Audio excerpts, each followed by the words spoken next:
அவங்க ஜாதகத்தை கையில் எடுக்காததுக்கு முன்னாடியே இன்ன லக்கணம், இன்ன திசை, இன்ன புத்தின்னு அழகாக கையில் தொட வேண்டாம். ஜாதகத்தை அழகாக ஜாமக்கோள் பிரச்சனத்திலே சொல்லக்கூடிய சூச்சம் ஒன்று என் அனுபவத்தில் பார்த்ததை ஒன்று உங்கள்கிட்ட பரிமாறிக்கிறேன். காலையில், அதாவது வெள்ளிக்கிழமை காலையில் 11:43 அப்போ பார்க்க வந்த ஜாமத்தில், அதாவது விஷக்கவரி. முதல்ல ஜாமம் அப்படின்னாவே 1.5 மணி நேரம் தான் ஒரு ஜாமம். அந்த 1.5 மணி நேரத்தில், அந்த 1.5 மணி நேரத்துக்கும் கவரிக்கும் மிகப்பெரிய தொடர்பு இருக்குது. ஜாமக்கோள் பிரச்சனை படித்தவங்கள, நல்லா அதீதமாக படித்தவங்களுக்கு தெரியும். இப்போ அந்த உதயாதிபதி எந்த பாவத்தில் இருக்கிறாரு அது சம்மந்தமாகவும், உச்சியல் சிந்தனைன்ற விதிப்படி உதயத்துக்கு 10ஆம் பாவமான 10ஆம் பாவத்தில் உள்கட்டத்தில் என்ன இருக்குது, 10ஆம் பாவாதிபதி உள்கட்டத்தில் எங்கே இருக்குது, வெளிக்கட்டத்தில் எங்கே இருக்குது, இது சம்மந்தம் இல்லாத அவங்க ஜாமக்கோள் பிரச்சனம் கேட்க வரதில்ல. ரெண்டாவது, நமது எஸ்கே ஜோதிட வித்யாலயாவில் ஏறக்குறைய 5 ஆண்டுகளாக நிறைய பேருக்கு வாய்ப்பு கொடுத்துருக்கோம். முதல் நாளில் ஏறக்குறைய 2017 நம்ம கருத்தரங்கு நடத்திக்கிட்டு வரோம். இப்போ பேசிகிட்டு இருக்கவங்க, பிரபலமாக இருக்கிறவங்க எல்லாம் நம்மக்கிட்ட நம்ம அதிகமாக அறிமுகம் பண்ணி வச்சுருக்கோம் நம்ம கருத்தரங்கத்தில். அதனால் ஐயா முரளிதரன் தருமபுரி மாவட்டத்தினுடைய ஜோதிட நட்சத்திரம் அந்த அளவுக்கு மிக சிறப்பான முறையில் ஜோதிடத்தை எடுத்து கொண்டு போயிட்டுருக்காரு. அதே மாதிரி நிறைய ஆய்வு பண்ணிக்கிட்டே இருப்பார், எல்லா வகுப்புகளும் கலந்துக்கிடுவார். ஐயா அவர்களுக்கு ரொம்ப நன்றி. அடுத்ததாக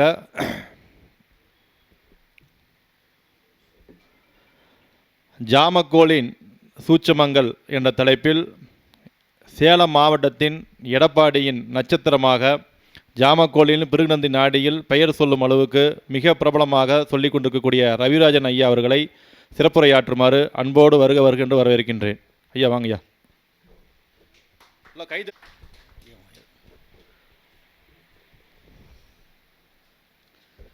மாதாபிதா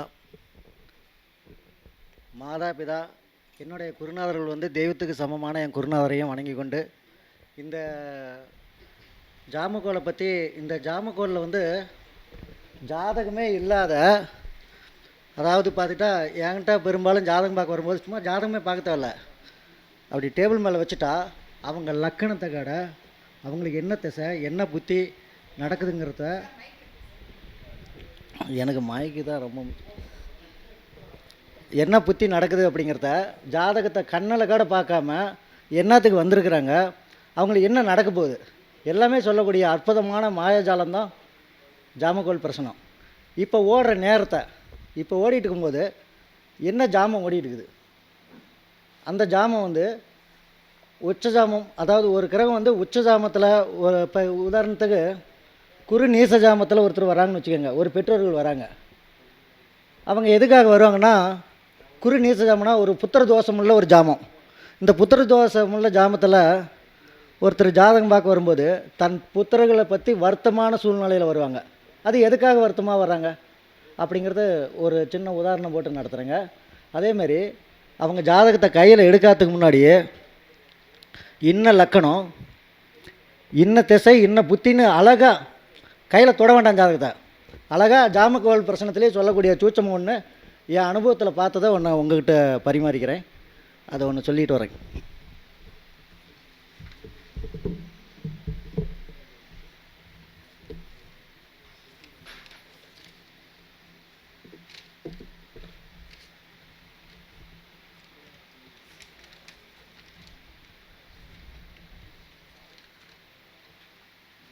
ரைட்.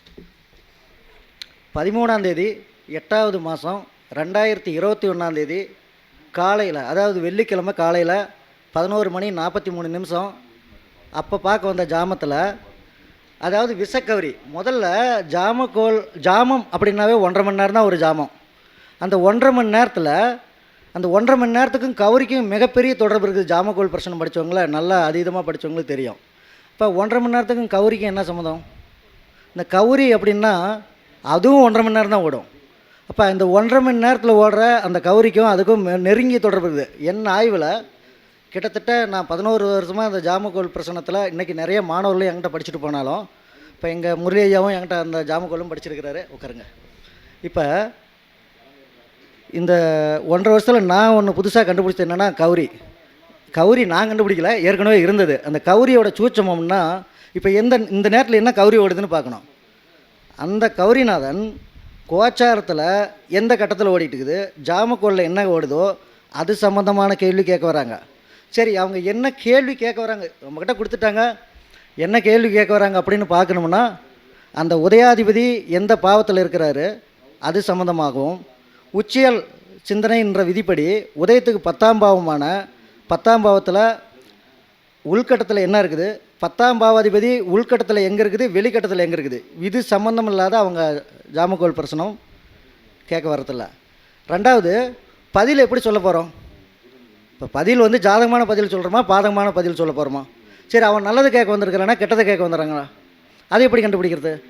அப்போ உதயத்துக்கு 10ஆம் பாவத்தில் இந்த பாம்பு, ராகால ராசி, மாந்தி இது மாதிரி சம்மந்தப்பட்டிருந்தா அவங்க கேட்க வர்ற கேள்வி அசுபமான கேள்வி, அது மரண சம்மந்தமான கேள்வி. ஒரு பயம், இங்கே பாரு, ராகுன்னா பாம்பு பார்த்தா பயப்படுமா?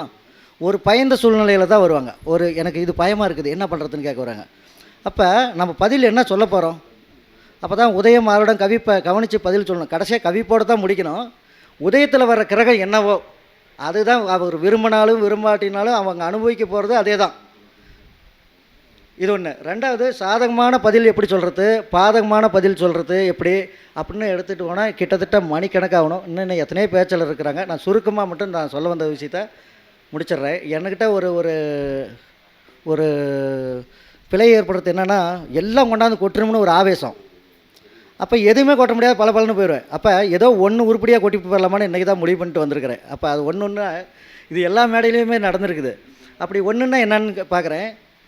இந்த 13/8/2021 வெள்ளிக்கிழமை காலையில் ராகு காலம் 11:43 வந்த பிரசனம் வந்து பார்த்துக்கிட்டா என்ன சொல்லுது?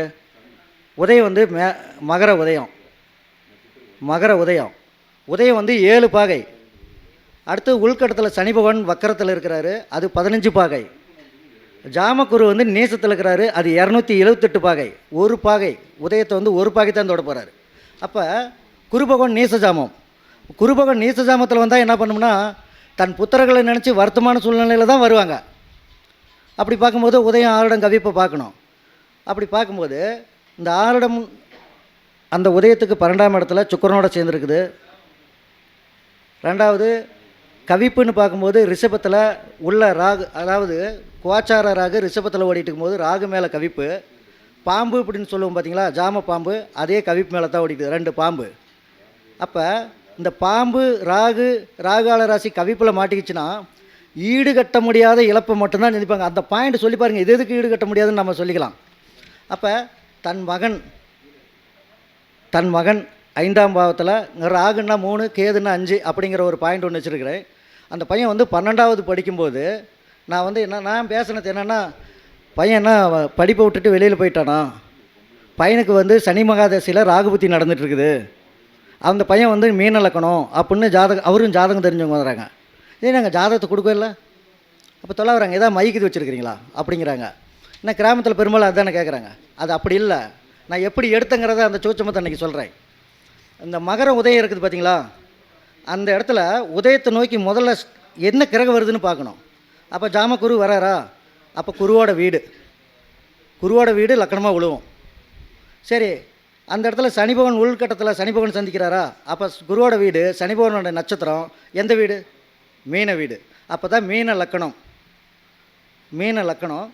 ராகு புத்தி உங்களுக்கு பாதிக்குது, சனி மகா தசை நடக்குதுன்னு சொல்கிறது என்ன காரணம்னா, உள்ள சனி பகவான் உள்கட்டத்தில் பாலமாக அந்த உதயாதிபதி நெருங்குறாரு. கவிப்பில் இருக்கிற ராகு வளமான ராகு, 2 ராகு இருக்குது பாருங்கள், பாம்பு ராகு இருக்குது பார்த்தீங்களா. அப்போ பாம்பு புத்தி ராகு புத்தி நடந்துட்டு இருக்குது அப்படின்னு சொல்கிறோம். அப்புறம் ஜாதகத்தை எடுத்து கணிச்சு பார்த்தா அதே தான் வருது. அப்போ அந்த ஜாதகத்தில் என்ன வந்திருக்குதுன்னா, மீன லக்கணத்துக்கு 2ல் ராகு, லக்கணத்துக்கு 4ஆம் இடம் சனி பகவான் வக்கரம். அப்போ 2, 4 படிப்பு ஸ்தானத்தை தானே சொல்லுது. அந்த பையன் படிப்புக்கு எடுத்துக்கிட்டு கரெக்டாக +2 பரீட்சை முலாண்டு தேர்வு எழுதுகிற டைம். அந்த டைமில் என்ன பண்ணிட்டாரு, 3 பசங்க, ராகுன்னா 3, ரிஷபராசி வந்து பெங்களூர் கர்நாடகா சார்ந்த பகுதி. அப்போ இந்த பையன் பெங்களூர் கர்நாடகா பகுதி போயிருக்கிறானான்னு கேட்கும்போது எனக்கு அந்த ஒவ்வொரு ராசியும் ஒரு ஊரை எடுத்து வச்சு பழக்கம், எனக்கு கொஞ்சம் செக் பண்ணி பார்க்கும்போது எல்லாம் ஒத்து வருது. அப்போ அந்த பையன் வந்து 3 பேர்த்தோடு சேர்ந்துட்டு வேலைக்கு போகிறேன்னு சொல்லி பெங்களூர் போயிட்டாங்க. அப்போ ஈடு கட்ட முடியாத இழப்பு என்ன? அப்போ அந்த இடத்துல அதாவது எக்ஸாம் எழுதுகிற டைமு இது அவ்வளோத்த விட்டுட்டா +2 பரீட்சை முடிஞ்சு போயிடுதா? அதுதான் ஈடு கட்ட முடியாத இழப்பு. அப்போ அங்கே போயிட்டு 3 பேர்த்தோட சேர்ந்துட்டு ஒரு 3 மாதம் கழித்து எல்லாம் என்னென்ன பண்ணுமோ பண்ணிட்டு இங்கே வந்து நிற்கிறான். அப்போ இந்த பிரச்சனத்தில் என்னென்னா, நம்ம ஜாதகத்தில் என்ன ஓடுதோ நல்லா உன்னிப்பாக கவனிச்சிங்கன்னா பிரச்சனத்தில் அதே தான் வருது. இன்னொன்று, நம்மக்கிட்ட ஐயா உங்ககிட்ட ஜாதகம் பார்க்கணும் அப்படின்னு ஃபோன் பேசுகிறாங்கன்னு வச்சுக்க, என்ன சம்மந்தமாக ஜாதகம் பார்ப்பாங்கன்னு ஒரு செகண்டுக்குள்ளே அந்த நேரத்தில் எனக்கு பிரச்சனை ஓடிட்டே இருக்கும். அப்போ போகும்போது ஒரு மீன லக்கணம், இதேமாரி மீன லக்கணம் ஒரு அம்மாவுக்கு குரு உச்சம் வாங்கினா சூரியன் நேசம் வாங்கும். அப்போ சூரியன் நேசத்தில் மீன உதயத்துக்கு சூரியன் நேசம் அங்கே 8ல் கவிப்பு, சூரியனோட கவிப்பு வந்திருக்குது, குரு உச்சம் வாங்கியிருக்குது. அப்போ இதை பார்த்துட்டு உங்கள் பையனோ ஒரு பொண்ணோ அவங்களால ஒரு கௌரவ பங்கு ஏற்பட்டிருக்கணும், அந்த இது சம்மந்தமாக என்கிட்ட கேட்குறீங்களான்னு கேட்குறேன். அப்போ வந்து அவங்க என்னங்கிறாங்க, ஐயா எங்கள் பொண்ணு வந்து இப்போ காலேஜ் படிச்சுட்டு இருந்து அது தகுதி குறைவான பையன், உங்கள் இனத்துக்கு அது தகுதி குறைவானவரா அப்படின்னு கேட்கும்போது ஆமாங்க அப்படிங்கிற. அப்படி அப்போ அந்த பையனை கூட்டிகிட்டு போயிட்டு அப்படி அந்த பொண்ணு வருமா என்ன பண்ணலாம் அப்படின்னு கேள்வி கேட்குறாங்க. அவங்க ஜாதகத்தை பார்க்கும்போது சூரிய நேசம் தான், ஜாமத்துலேயும் சூரிய நேசம். நல்லா கவனித்து பாருங்கள், ஜாமக்கோளில் என்ன வருதோ அதுதான் நம்ம ஜாதகத்தில் அந்த கிரகச்சேர்க்கை கூட கரெக்டாக ஒத்து வருது. எங்கள் இவரெல்லாம் படிச்சிருப்பாங்க. அப்புறம் ரெண்டாவது, இன்றைக்கி ஜோதிடத்திலே சவால் விடக்கூடிய ஒரே ஒரு விஷயம் என்னன்னு கேட்டிங்கன்னா திருமணம். அவங்க 50 ஜாதகம் கார்டை நம்மக்கிட்ட பொருத்தமாக கொண்டுட்டு வரட்டும், ஒரு ஆண் வீட்டார் புறாக்கிட்ட இருந்து ஒரு 50 கார்டை கொண்டுட்டு வரட்டும், கொண்டாந்த ஜாதகத்தில் ஒன்றாவது ஆகுமா? ஆகும். அப்படின்னா அது எந்த ஜாதகம், எப்படி எடுக்கிறது? சரி, கொண்டாந்த ஜாதகத்தில் 50ம் ஆகாது அப்படிங்கிறது என்ன விதி? இங்கே வந்து ஒரே அதுக்கு கதாநாயகன் யாருன்னா, பராசர முறையில் 7ஆம் அதிபதி சுக்கிரனை வந்து திருமணத்துக்காக பார்க்குறோம். பிருகுநந்தி நாடியில் வந்து பார்த்துக்கிட்டா கதாநாயகனே செவ்வா தான். ஒரு ஆண் பெண் 2 பேர்த்துக்குமே திருமணக்காரகன் செவ்வா பகை பெற்று பலமிழந்திருக்கிறாரா, தன் நட்பு கிரகத்தோடு சேர்ந்து பலம் பெற்றிருக்கிறாரான்னு பார்த்தா அவங்க திருமண வாழ்க்கை எப்படி இருக்கும், எத்தனை வயசில் திருமணம் நடக்குங்கிற ஃபார்முலா இருக்குது. சரி, அது இருக்கட்டும். இப்போ ஜாமக்கோளில் வந்து திருமணத்துக்கு கதாநாயகன் ஜாம புதன் தான், ஜாம புதன் ஒன்றே தான். அப்போ அந்த ஜாம புதன்கிறங்க பார்த்தீங்கன்னா உதயம் எங்கே விழுந்தாலும் சரிங்க, உதயத்துக்கு 6, 8, 12 பாதகத்தில் ஜாம புதன் போகக்கூடாது. திருமண பொருத்தம் பார்க்கும்போது அன்னைக்கு ஜாம புதன் நீசத்தில் போகக்கூடாது, நீச ஜாமத்தில் போகக்கூடாது. நீச ஜாமத்தில் போச்சுன்னா நம்ம என்ன தான் 12 பொறுத்துக்கு 11 சரியாக இருந்தாலும் சரி, நீங்கள் எல்லா கணக்குலையும் போட்டு சரியாக இருந்தாலும் சரி, அத்தனையும் வெயிலாக இருக்குது. அப்போ ஜாம புதன் வந்து இந்த இதில் மாட்டாமல் நல்ல நிலையில் இருந்து அவங்க 20 ஜாதகம் கொண்டாந்தாலும் சரி அதில் ஒரு ஜாதகம் ஆகும். சரி, அது எந்த ஜாதகம்? அப்போ தான் உதயம் ஆருடம் இதில் சம்மந்தப்பட்ட சுபகிரகம் இதில் உதயம் ஆருடத்தை எடுத்துக்கணும். இப்போ உதயம் ஆருடம் என்ன வீடு, அது என்ன லக்கணம், அந்த ராசி லக்கணம் உள்ள ஜாதகம்லாம் பொறுக்குங்க. அதில் ஒரு 5 ஜாதகம் சேருதுன்னு வச்சுக்க, ஒரு 20 ஜாதகத்தில் 5 ஜாதகம் செய்து மீதி 10 ஜாதகம், அந்த மீதி 15 ஜாதகம் போயிடுச்சு. இப்போ அந்த 5 ஜாதகத்தில் எது தான் கரெக்டான ஜாதகம், அது எப்படி எடுக்கிறது? அப்போ தான் நான் ஜிகே ஐயா கிட்ட இது சந்திரநாடி படிச்சிருக்கிறேன் நேரடியாக போய்.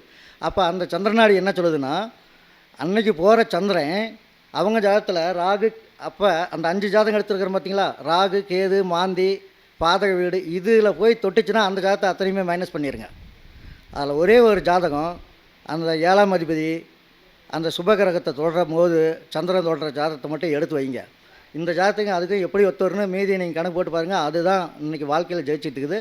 இதுதான் ஜாமக்கோளோட ஜூச்சமும். இன்றைக்கி நமக்கு ஜோதிடத்தில் கடை இப்போ எல்லாமே படிச்சிருந்தாலும் ஒரு சில நேரத்தில் நம்மளை கை விட்டுட்டு பார்த்தீங்களா. ஐயா தண்ணி வேணும்.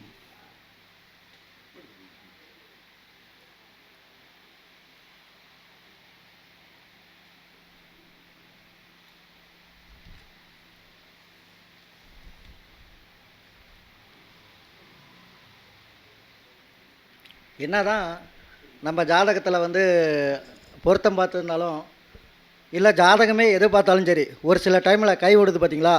என்னை பொறுத்தவரைக்கும் ஜாமக்கோள் கற்ற பிற்பாடு தான் அந்த ஜாமக்கோளில் தான் எனக்கு கை கொடுத்துட்ருக்குது. ஜாமக்கோளை தொட்டு அதுக்கு மேலே நம்ம படித்த வித்தைகள்லாம் கொண்டுகிட்டு வந்து இறக்கணுமா சரியாக வருது. ஜாமக்கோள் வந்து பொறுத்த வரைக்கும் நமக்கு என்ன நடக்குதோ அது அப்படியே ஜாமக்கோளில் கரெக்டாக வருது. அதை நல்லா தெரிஞ்சுக்கிட்டால் போதும். அதேமாரி ஜாமக்கோளில் வந்து செவ்வாய், அதாவது ரோக கௌரி வந்து செவ்வாய் காமிச்சுன்னா நோய் சம்மந்தமாக வர்றாங்க. ஜாமக்கோளில் புதன் தான் திருமணத்துக்காக பார்க்கப்படுறது.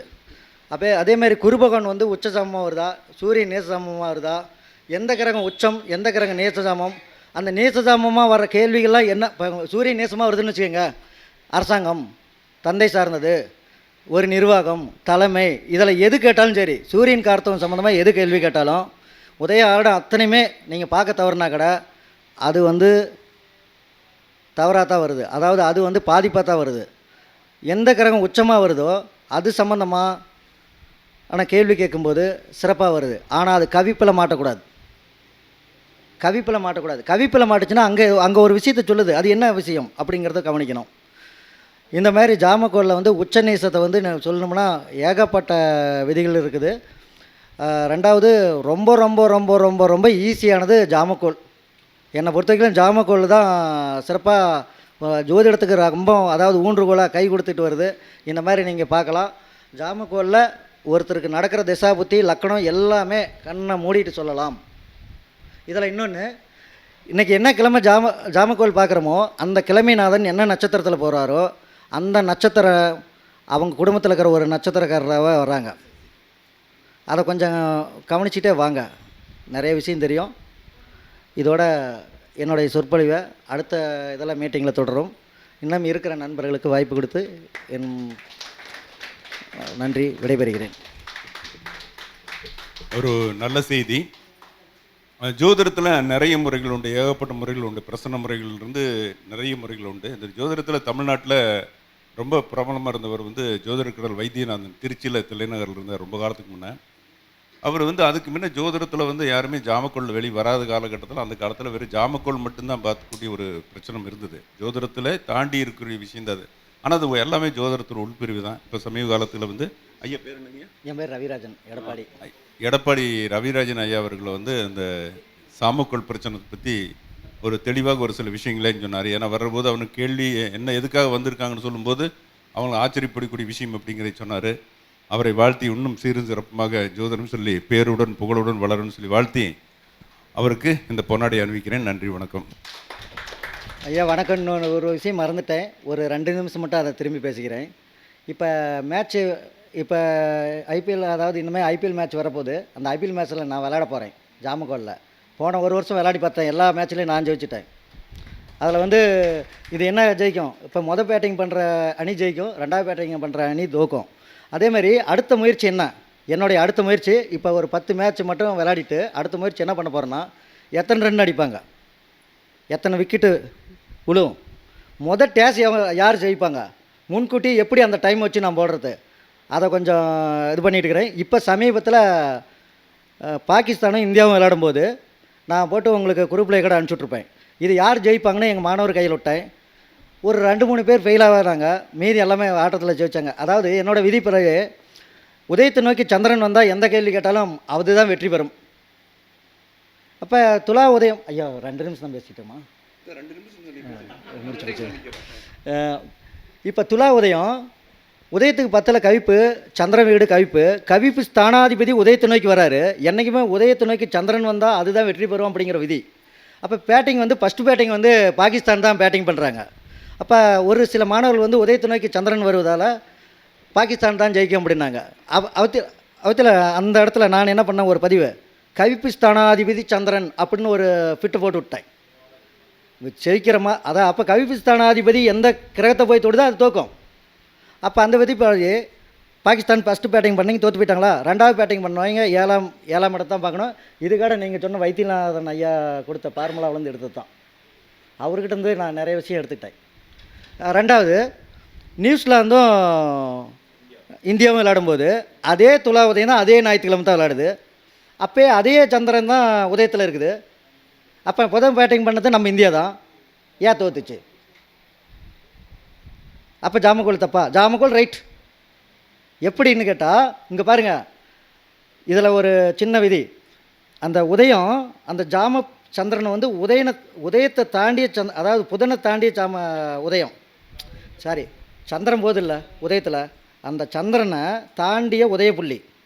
அப்போ சந்திரனை தாண்டினது தான். உதயத்தை வந்து சந்திரன் தொட போகல, தொட போச்சு, தோல்வியாச்சு. இப்போ என்னாச்சுன்னா அந்த 10 ஓவருக்குள்ளே 3 விக்கெட்டு எப்படி எடுத்தாங்கன்னா அந்த கதிரை தூக்கி எடுத்தாய். அந்த 10 ஓவருக்குள்ளே 3 விக்கெட்டு நம்ம இந்தியா இழந்துச்சு. 3 விக்கெட் இழந்துச்சிங்களா? அப்போ தடுமாறுச்சு. ஆனால் 7ஆம் அதிபதி அந்த இடத்துல கணக்கு போட்டு பார்க்கும்போது 2வது இப்போ அந்த மேட்ச்சை தான் உன்னிப்பாக கவனிச்சுட்டு ஆராய்ச்சி பண்ணி பார்க்கும்போது சந்திரன் தாண்டிருச்சா, சந்திரன் தொடப்போதா, இதை பார்த்துட்டு தான் நம்ம முடிவு பண்ணணும். அப்போ சந்திரன் வந்து வெற்றி பெறக்கூடியது தான். அவர் கவிப்பு ஸ்தானாதிபதி, இவர் தோல்வி கடந்து வந்துட்டாங்க. அப்போ இதுலேயும் வெற்றி பெற போகிறாங்க. அடுத்தது நாளைக்கு விளையாடுற மேட்சை எது டேஸ் வின் பண்ணி என்ன பண்ண போகிறாங்க அப்படிங்கிறத நான் உங்களுக்கு போட்டு விட்டுறேன். நீங்கள் தான் பதில் சொல்லணும், நான் சொல்லவே மாட்டேன். ஏன்னா என்கிட்ட படித்ததுக்கு நீங்கள் அர்த்தம் இல்லை. நீங்கள் எல்லாமே வெற்றி பெற்றீங்க, ஒரு மீதி அதை பார்த்துக்கலாம். அடுத்து ஐபிஎல்லில் வந்து நான் ரன்னோட கொடுக்க போகிறேன். ஒரு 10 மேட்ச் மட்டும் நான் சும்மா சாதாரணமாக விளையாடிட்டு அடுத்தது மேட்ச் எல்லாமே நான் விளையாட போகிறேன் ஜாமக்கோலில் அப்படின்னு சொல்லிட்டு உங்களோட வந்து விடைபெறுகிறேன்.